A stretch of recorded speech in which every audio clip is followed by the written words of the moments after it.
विधान लोकान मृत्युलोकमुपागता ततो दृष्ट्वा जनान् सर्वानाना क्लेशमन्वितान् नानायोनिसमुत्पन्नान् क्लेशमानान् स्वकर्मभिः केनोपायेन चेत्सां दुःखनाशो भवेत् ध्रुवम् इत्सञ्चित्तमनसा विष्णुलोकं गतस्तदा। एक बार 88,000 मुनिगण बैठे भगवान की भाव भक्ति में लीन थे, उनके ध्यान में लीन थे। कहाँ? नैमिषारण्य जंगल में।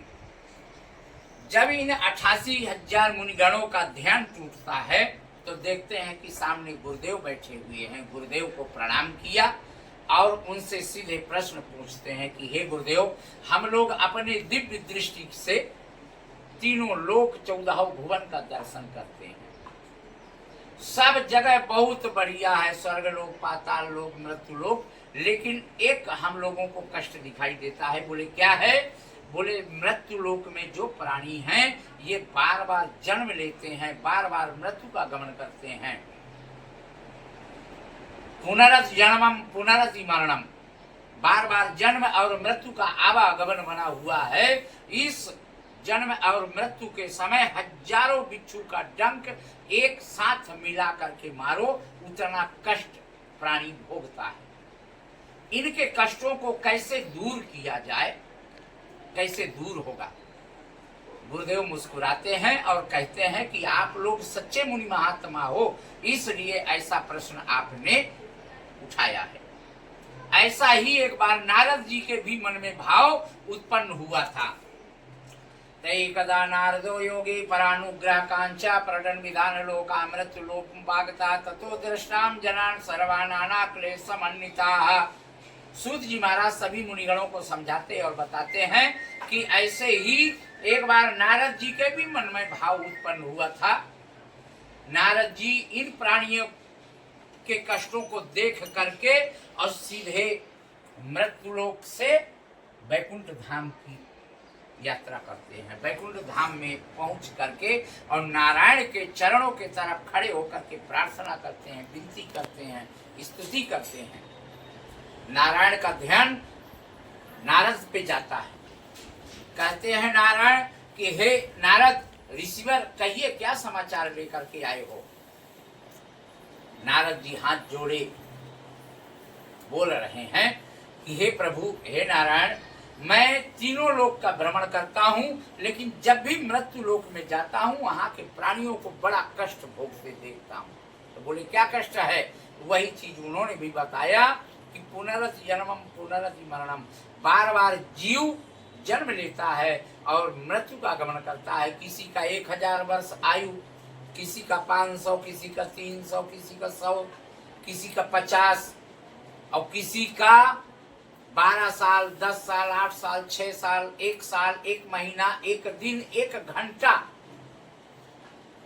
ऐसे प्राणी हैं कि जो 10 मिनट 20 मिनट में भी अपना प्राण त्याग देते हैं। आपने देखा होगा कि जब बरसात शुरू होती है, पानी जैसे पहला गिरा तो जमीन से एक पखियारी निकलती है। कीड़े मकोड़े दुनिया भर के 84 लाख योनियां हैं, उनको आप दिखाई देता है कि वो बरबरा करके निकलती हैं और लाइट की तरफ दौड़ती हैं, प्रकाश की तरफ, और जा करके वहां पहुंचते पहुंचते मर जाती हैं। तो ऐसे इन प्राणियों के कष्टों को कैसे दूर किया जाए प्रभु? मोक्ष गति कैसे प्राप्त हो कि बार बार जन्म और मृत्यु से छुटकारा मिल जाए? नारायण मुस्कुराते हैं और कहते हैं ऋषिवर, मृत्युलोक में कोई भी प्राणी करना नहीं चाहता है। तो बोले मैं एक एक प्राणी को बताऊंगा, आप मुझसे कहिए, अगर मुझसे प्रसन्न है तो मुझे बताइए, मैं सबको बताऊंगा। बोले ठीक है, अगर आपकी इतनी जिज्ञासा है तो मैं बताता हूँ। नारायण अपने मुखारविंद से कहते हैं कि विष्णु सम तेजस्वी सत्यनारायण व्रत कथा मृत्यु लोक में उपलब्ध है।